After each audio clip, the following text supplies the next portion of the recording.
Police have ordered a furious driver not to, quote, assault Just Stop Oil protesters as he dragged them off the road. Have a look at this.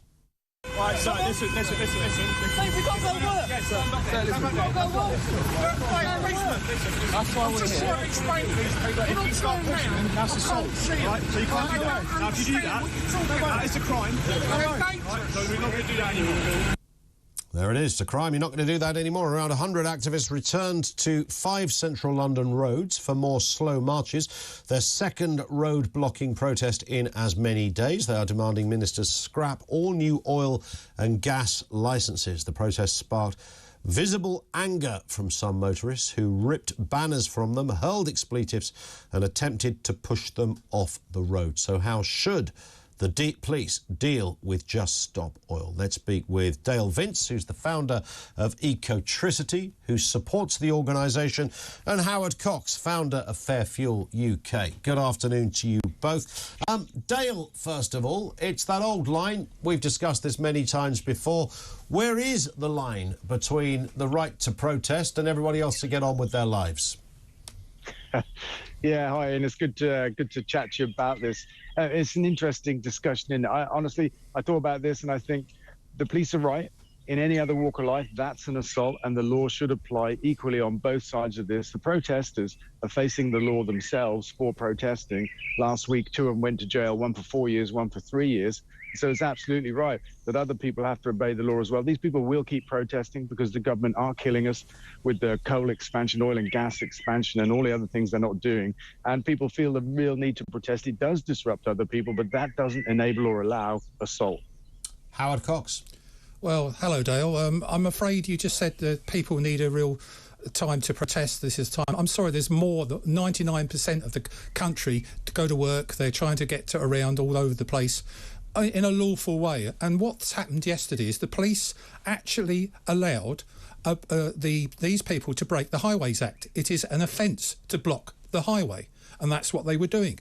That guy did not hit anyone or anything. He just moved the banners away and pushed them away, out of the way. This thing about assault, let's get away from the fact that this protest is totally and utterly unwarranted.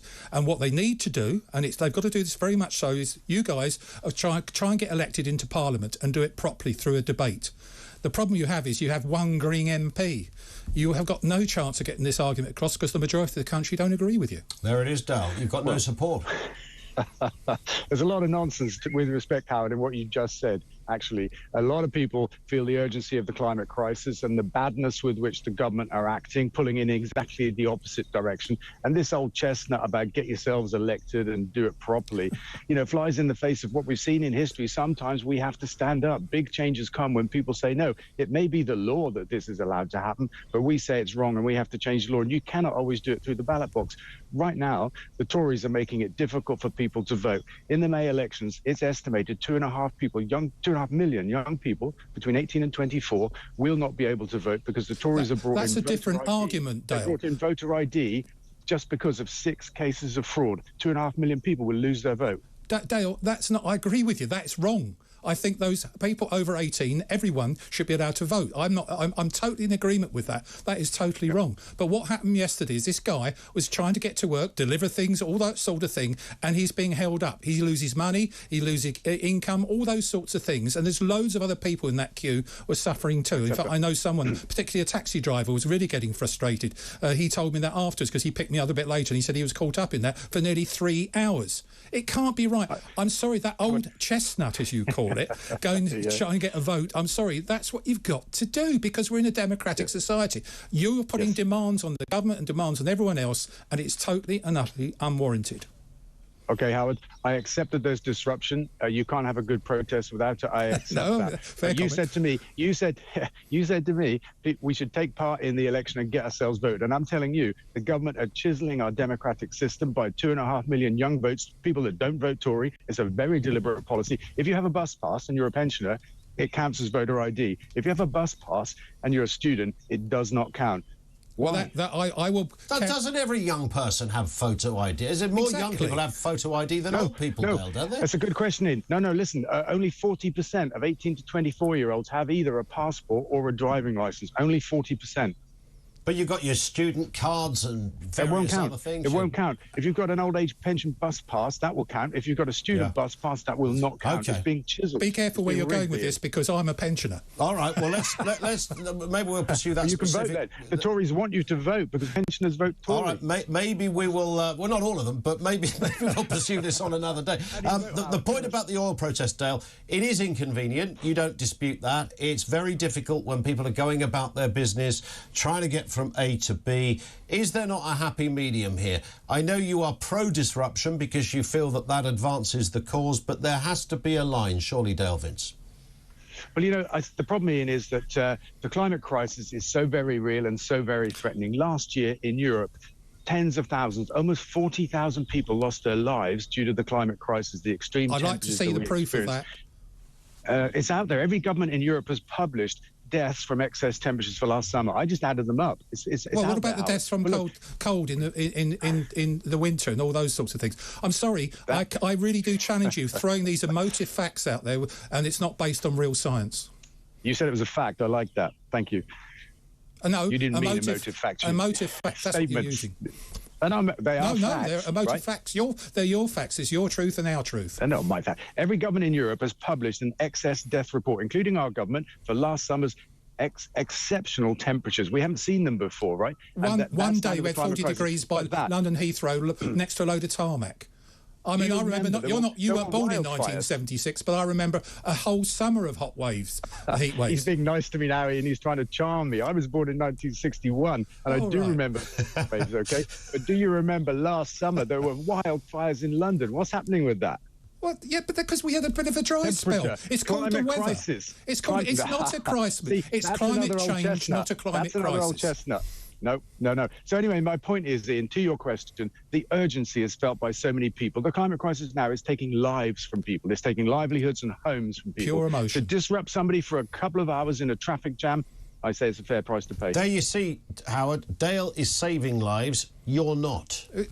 Is that what I'm doing? By helping people in the cost of living crisis, reducing the cost of we're the highest taxed drivers in the world, and we are totally congested in London, and it's been made more congestion because of your sort of acts that you're using through your support of I regard as eco-militants, and most of them are well-paid, well-salaried, rich people. You do not see many people, low-income families or sole traders, actually helping your cause. You're just jumping on a bandwagon. It's all virtual stuff. No, a proper no. Let's have a whole day together and get it minuted. A day debate. That would be some debate. Now, that'd put us in the record books, wouldn't it? The biggest debate that was ever had between the three of us.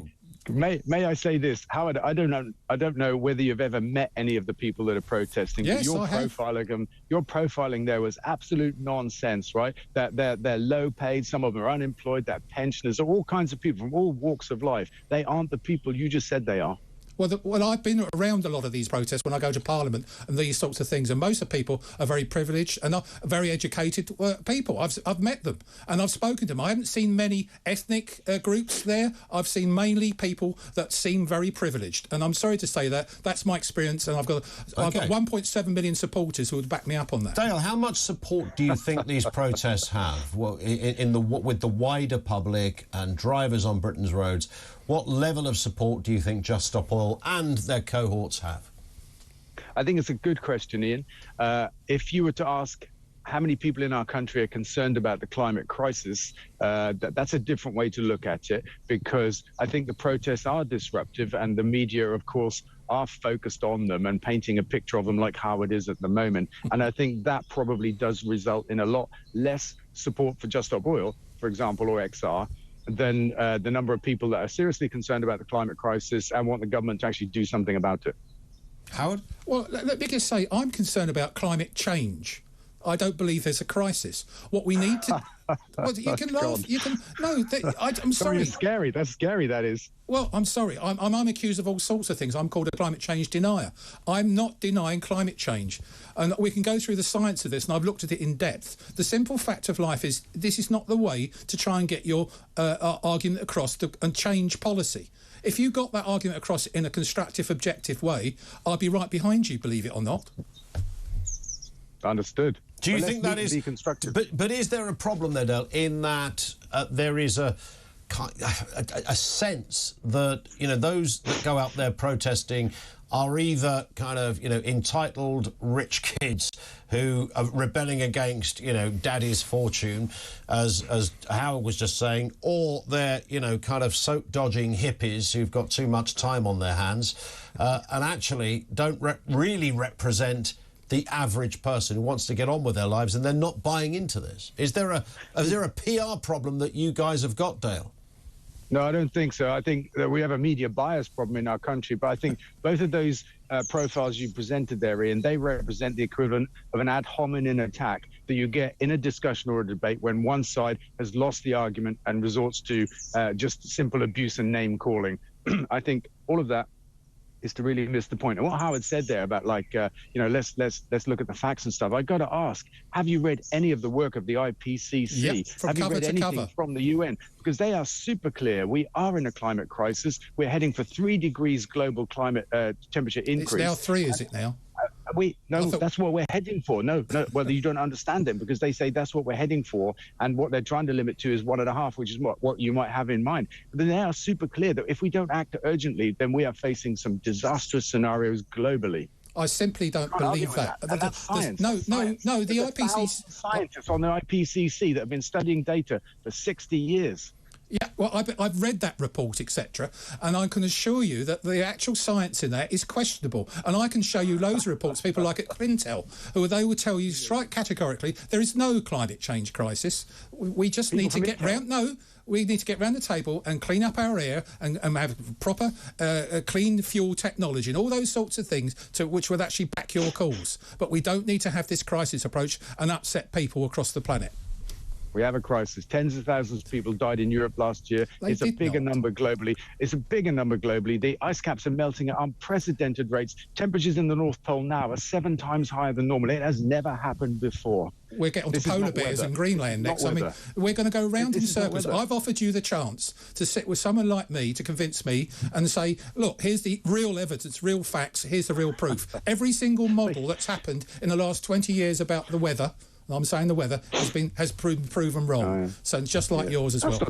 That's not true. Early modelling of the climate crisis from 30, 40 years ago has proven to be rather extremely precise. And what you're telling me is you know more about the science than the 1,000 people that sit in the IPCC and who have spent their entire careers studying this issue. I didn't say that. I said I've seen both sides of the argument, and at the moment I've yet to be convinced that there is a crisis. There is climate change. There are not two sides to this argument.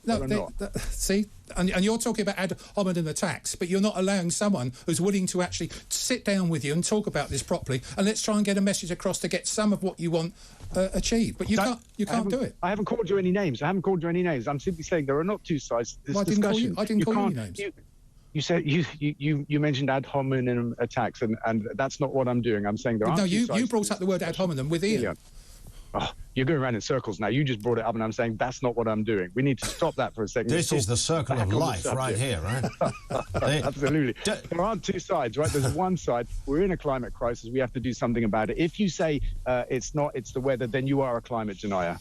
On that point, Dale, and I have asked you this before, but for clarity, why do you think there's not really a government anywhere in the world that is adopting the level of seriousness that you're imparting here? There's no government reacting in the way that you would like them, or Just Stop Oil or Extinction Rebellion would like them to react. Is that not a little curious? No, it's a little scary. You're correct. I think what's happening in the US is impressive. There's a lot of things happening that we are not doing with the IRA, which is the Inflation Reduction Act. The US are pouring hundreds of billions into clean technology to fight the climate crisis. Unfortunately, at the same time, Biden is expanding exploration for fossil fuels, so that's unfortunate. So if you look at the EU instead, they have their equivalent of the IRA. They're going to spend hundreds of billions on this as well, but they are not expanding fossil fuel production. So I would say the EU are leading the world on this, but we've all got more to do. That's a simple fact. What kind of PR whiz kid came up with the name IRA for an organisation? We talked about this. I couldn't believe that. Same. We have that in common, at least. I think we can all agree on that point. Listen, Dale, thank you. That is Dale Vince. He's the founder of Ecotricity, the world's first green energy company. He also happens to be the chairman of Forest Green Rovers Football Club as well. And Howard Cox, founder of Fair Fuel UK. Do you ever worry, Howard, when you hear Dale speak, and he's very passionate, and it's his cause, and he's thrown money to the Just Stop Oil people as well, we should clarify. Do you ever think he's right and you've got it wrong?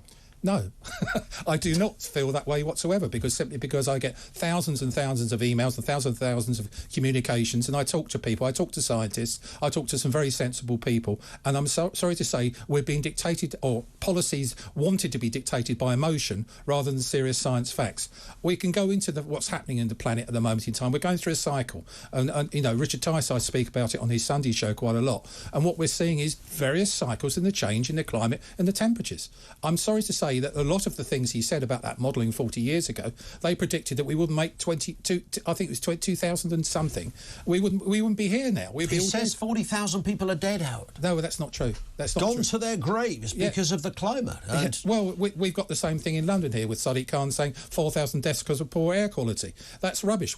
Is that per year, he says, doesn't he? Yes, every year. Yeah, and I'm sorry to say that's a lie. It's completely wrong. It's fabrication, and most of the environmental arguments base it on emotion, not fact. And I threw it out there. Dale, if you're still listening, I'd love to sit round the table with you. Let's throw some science together. But not for a whole day. Because that came up, didn't it? We do a day-long debate.